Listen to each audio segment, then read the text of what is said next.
Vladimir Poutine est-il en train de jouer avec le feu? Le président russe a franchi une ligne inédite hier. Pour la première fois depuis la guerre en Ukraine, un pays de l'OTAN a été agressé. Vous voyez notre infographie qui montre la violation de ces drones russes, la violation de l'espace aérien de la Pologne. Varsovie a abattu hier une série de drones russes et demande à l'OTAN d'activer l'article 4 du traité atlantique qui prévoit des consultations entre alliés en cas de menace. Le Kremlin nie toute volonté d'attaquer la Pologne. Le conflit vient-il de basculer? Écoutons ensemble ce que dit le président polonais. Cette provocation russe, comme vous le savez parfaitement, messieurs les généraux et soldats, n'était rien d'autre qu'une tentative visant à tester nos capacités. Nous avons réussi tous ces tests, tant sur le plan politique que sur celui du partenariat au sein de l'OTAN, en accomplissant nos tâches diplomatiques depuis la nuit dernière, et surtout sur le plan militaire, en démontrant notre capacité à réagir à la provocation russe.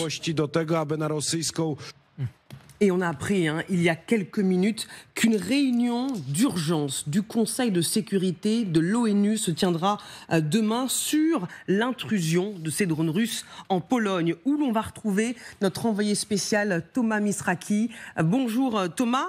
Pour Varsovie, c'est clair, cette invasion de drones russes, c'est signé le Kremlin.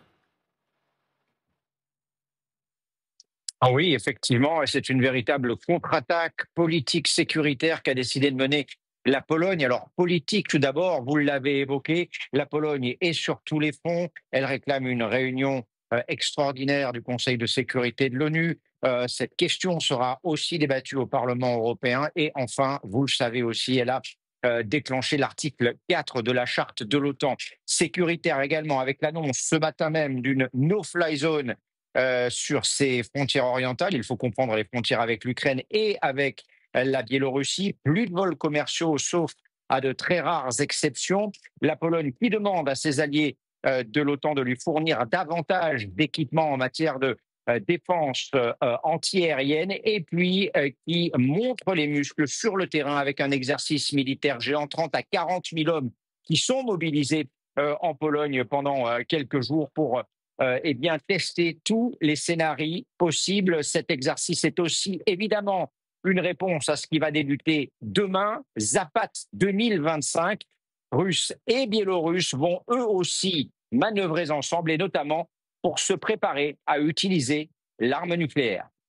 Merci beaucoup Thomas Misraki, envoyé spécial en Pologne, en direct de Varsovie, pour comprendre ce qui se joue. Accueillons le général François Chauvency. Bonjour général, bonjour. Consultant géopolitique pour LCI. Sébastien Abyss, bonjour. Vous êtes chercheur associé à l'IRIS, directeur du club Déméter. Marc Semo, bonjour. Vous êtes journaliste spécialiste des questions étrangères, collaborateur au Monde et à Challenge. Et Claire Cambier, bonjour, grand reporter pour TF1 et LCI. Avant de vous entendre, Laura Pouget nous a rejoint. Laura, on a besoin de revenir avec vous précisément sur ce qui s'est passé.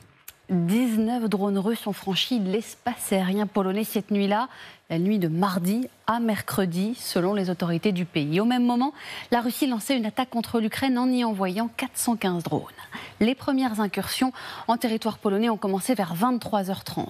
L'armée a sonné publiquement l'alerte à 3h48 du matin, prévenant du lancement d'une opération de neutralisation, opération qui s'est officiellement terminée vers 7h40. Ce sont des avions de chasse polonais et des F-35 néerlandais qui sont intervenus, appuyés par des moyens de l'OTAN. Ils ont abattu 3 drones. Les restes de 16 drones ont ensuite été retrouvés à ce stade dans 5 régions polonaises. Vous voyez ici les lieux exacts marqués sur ma carte. Certains sont situés dans l'extrême est du pays, à la frontière avec la Biélorussie et l'Ukraine, mais d'autres sont plus éloignés. L'incursion n'a fait aucune victime, mais des débris ont endommagé au moins une maison résidentielle du village de Wiriki, dans l'Est. Avec quelle réponse diplomatique, Laura ? Dès la fin de l'opération, le Premier ministre Donald Tusk convoquait son gouvernement en réunion de crise et affirmait qu'il s'agissait bien d'une provocation de grande ampleur de la part de la Russie. Nous n'avons jamais été aussi proches d'un conflit depuis la fin de la Seconde Guerre mondiale, a-t-il ensuite déclaré devant son Parlement. Des propos accusateurs appuyés par plusieurs responsables occidentaux, dont la chef de la diplomatie européenne, Kaja Kallas. Tout porte à croire que cette violation était intentionnelle et non accidentelle, a-t-elle écrit sur X. Des mots que n'a pas repris à son compte le secrétaire général de l'OTAN. Hier, l'organisation s'est réunie en format article 4 à la demande de la Pologne, un format de consultation entre alliés activable en cas d'intégrité territoriale de l'un d'entre eux, d'atteinte à l'intégrité territoriale de l'un d'entre eux. Mais Marc Rutte, vous allez l'entendre, est resté prudent dans sa formulation. Écoutez. Comme je l'ai dit, une évaluation complète est en cours. Mais c'est évidemment imprudent, que ce soit intentionnel ou non. C'est extrêmement dangereux, mais l'évaluation complète est en cours. Et que dit la Russie, Laura ? Le ministère de la Défense russe a nié hier tout projet d'attaquer des cibles sur le territoire polonais. Laconique, il n'en a pas dit plus. À la demande de Varsovie, vous l'avez dit tout à l'heure, une réunion extraordinaire du Conseil de sécurité de l'ONU se tiendra demain au sujet de cette incursion. Merci beaucoup, Laura Pouget, pour toutes ces précisions. Marc Semo, Poutine est en train de tester l'OTAN ? C'est vraisemblable. 19 drones, c'est quand même beaucoup pour des erreurs. Parce que 1, 2, il y avait eu des fois où il y avait eu des missiles antimissiles ukrainiens qui étaient tombés, comme sur la porcherie. Au début, on pensait que c'était un drone russe. Bon, là, 19 drones, en plus qui ont pénétré en profondeur sur le territoire, dans l'espace aérien polonais. C'est évidemment une volonté de tester. Ensuite, il faut aussi voir le contexte. Il y avait notamment l'affirmation par la coalition des volontaires de sa volonté de se déployer dès qu'il y aura un cessez-le-feu sur le terrain. On était prêts, on l'affirmait. Le président Emmanuel Macron, à l'issue d'une réunion à l'Élysée, qui a Starmer, 26 pays prêts à y aller. Poutine avait déjà dit qu'il était hors de question. Ça peut même être pour lui probablement une raison de plus de refuser tout cessez-le-feu. Et il a dit que c'est des cibles légitimes. En réponse à cette détermination montrée par les Occidentaux, y compris avec les rencontres entre le président américain et le président polonais, il est logique qu'ils testent leur réelle détermination avec ces drones. Le test, l'OTAN, et je terminerai là-dessus, la Russie, effectivement, ces drones, bon, d'abord, n'ont fait aucun dégât. Apparemment, ils n'avaient pas de décharge explosive. 3 ont été abattus, les autres sont tombés tout seuls. Il y a eu néanmoins la réaction immédiate, les avions, les F-35 néerlandais, allemands, italiens, bon, voilà. Mais il reste cette réalité. L'OTAN est ciblée, c'est évident. La question est de savoir jusqu'à quel point l'OTAN va réagir et surtout assume réellement cette idée qu'elle est désormais ciblée et que dans la logique de ce qui est en train de se passer en Ukraine, les choses ne pourront qu'empirer. Général Chauvency. Alors bon, maintenant l'explication de ces drones, on ne peut pas dire ce qui s'est passé. Ils sont arrivés, ça c'est sûr. Moi ce que je retiens surtout, c'est que pour justement répondre à cette question de l'OTAN et du test éventuel, qu'il était volontaire ou pas, c'est que l'OTAN a montré qu'elle avait l'autorisation d'ouvrir le feu sur tout ce qui passerait dans l'espace aérien polonais. Et je crois que c'est ça qu'il faut retenir. S'il y a une seule leçon pour Poutine aujourd'hui, c'est de comprendre que quel que soit l'engin qui sera utilisé, mais d'origine russe, il sera détruit dans le ciel otanien. Et même si ce n'est pas affirmé avec force par le secrétaire général de l'OTAN, néanmoins, il n'en reste pas moins que cette action de force a eu lieu, qu'elle a été efficace. Alors, test ou pas test, le résultat, le message est clair. Vous venez chez nous, on vous descend. Et je crois que quand on voit aussi que c'est les Néerlandais qui ont participé avec leur F-35 aussi à cette, je dirais, contre-attaque, on voit bien que les États, y compris les Néerlandais, petit État peut-être, mais qui est F-35, qui est un membre influent de l'OTAN, les Néerlandais sont là et ils ont descendu, effectivement, alors que c'est pas trop dans leur tradition de chercher l'action de force. Ils sont dans les règles d'engagement de l'OTAN dans ce contexte. Il y a eu 3 drones descendus sur 19. Les drones ne sont pas faciles à descendre, il faut le reconnaître. Le but, c'est qu'ils aient été descendus. Le reste, on pourra toujours négocier en disant il y en a un peu qui ont été descendus, pas assez. La défense solaire aussi a été appliquée. Les drones, on voit bien que quel que soit d'ailleurs le pays, on n'est pas en mesure aujourd'hui d'arrêter avec toutes nos armes, avec tous les moyens qu'on a. Mais on le voit par exemple et en Ukraine ou par exemple en Israël. Le but n'est pas à chaque fois de descendre forcément un missile et un drone. Quand on sait que ça va tomber dans des zones non habitées par exemple, il n'y a pas d'intérêt parce ce qu'il faut voir aussi, c'est le coût que ça a. Là, effectivement, l'OTAN a réagi. Il y a énormément de pays qui sont intervenus. Il y a des hélicoptères, il y a des avions de chasse, vous le disiez, et il y a les patriotes qui étaient prêts. Ça a un coût énorme. Pour faire face à quoi? Pour faire face à une vingtaine de drones. A priori, ce que j'ai vu, c'était de type Gerbera, donc pas mal à base de polystyrène. Et voilà, il faut aussi voir le coût. Donc oui, l'OTAN est prête, mais est-ce qu'elle est vraiment prête à faire face à des salves de drones dans le futur? C'est la grosse question qu'il faut se poser. Quand on a 700, est-ce qu'on est capable de faire face? Exactement, et c'est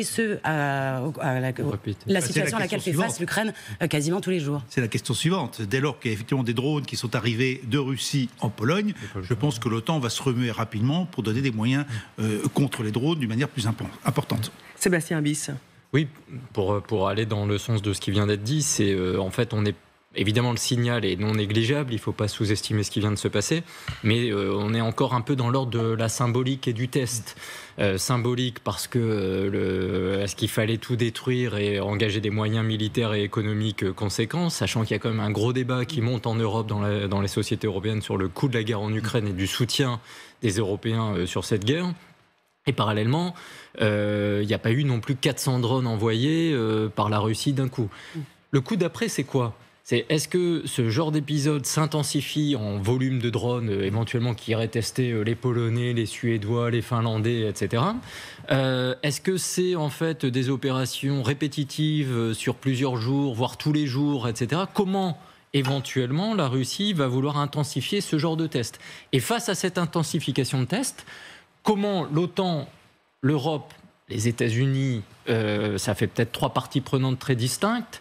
Si on essaie de rassembler un peu les choses, comment on se coordonne et comment on est en miroir dans une réponse cohérente. Et c'est vrai qu'on voit quand même que depuis 4 ans autour de ce conflit en Ukraine, il n'y a rien qui est en train de décélérer. On en parlait tout à l'heure. On va toujours un peu plus loin dans les tests, dans la provocation, dans le fait qu'on discute, mais en fait sur le plan militaire, on teste.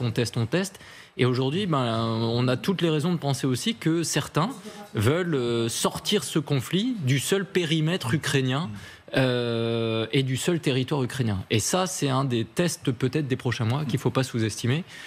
Encore une fois, j'insiste, dans un contexte politique, économique et sociétal européen qui n'est pas celui de 2022. Et ce regard sur la guerre en Ukraine se transforme aussi avec le temps, alors que malheureusement, ce qui se joue actuellement est en train de s'intensifier et les choses sont plus graves aujourd'hui qu'il y a 4 ans. Bien sûr, preuve que l'affaire est prise très au sérieux. On le disait, cette réunion d'urgence du Conseil de sécurité de l'ONU demain sur l'affaire des intrusions de drones russes en Pologne. L'Europe est vent debout. Écoutez ce qu'a déclaré hier la présidente de la Commission européenne, Ursula von der Leyen. Ce n'est pas une ambition abstraite, c'est le fondement d'une défense crédible, une capacité européenne développée, déployée et entretenue conjointement, réactive en temps réel, sans aucune ambiguïté sur nos intentions. L'Europe défendra chaque centimètre carré de son territoire. L'Union européenne défendra chaque centimètre carré de son territoire. Qu'est-ce que ça veut dire, Général ? En fait, on vient de parler de l'OTAN, mais la Pologne fait aussi partie de l'Union européenne. Tout à fait. Donc en fait, les 2 organisations sont concernées. Maintenant qu'il y a la réaffirmation de l'Europe par la voix de la présidente de la Commission, ça veut dire aussi que nous sommes complètement impliqués progressivement dans la prise en charge finalement de la guerre en Ukraine. Parce qu'on oublie quand même qu'il y a un allié américain qui se sent de moins en moins concerné, au moins à la date d'aujourd'hui. Je dis toujours, on verra demain. Mais pour la date d'aujourd'hui, pour l'instant, ce soutien, il est faible. En revanche, l'Union européenne n'arrête pas de dire, il faut quand même le reconnaître, nous allons défendre l'Ukraine jusqu'au bout. Ce qui veut dire engagement de plus en plus important. Et ce que vous avez dit il y a quelques instants, il y a bien un moment, il va falloir payer. Et quand on dit payer, on a des problèmes économiques, au moins pour la France, l'Allemagne un peu moins. Donc on est bien finalement dans un test peut-être pour identifier la volonté, pas uniquement celle de l'OTAN de réagir, mais aussi celle de l'Union européenne de soutenir, et de soutenir d'une manière efficace et importante. Et ça, effectivement, à la date d'aujourd'hui, à part les discours, à part quelques éléments qui se mettent en place, nous voyons bien que dans l'immédiat, cette capacité n'existe pas, mais en revanche, l'Europe montre qu'elle existe, elle, au moins par la voie politique et la voie justement de ce type de déclaration. Marc Semo. Oui, alors ces déclarations sont importantes. L'Europe s'est réveillée. Le problème, c'est qu'elle n'est pas encore totalement sortie du lit. Et la question est que l'Ukraine, c'est évidemment avant tout un problème des Européens. Et là-dessus, quand Donald Trump dit ça, il a raison. Ce qui est en train de se jouer dans le Donbass, c'est la future frontière de l'Union européenne. L'Ukraine a vocation à rentrer dans l'Union européenne. On n'a pas cessé de le répéter. On va tout faire pour.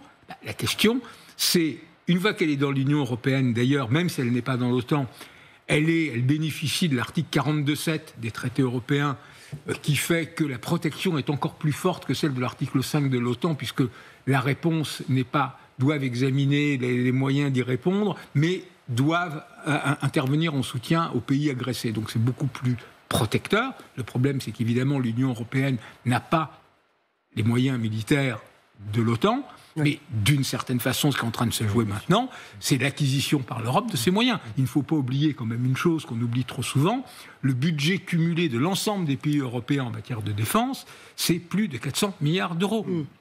Si on y met aussi les Britanniques.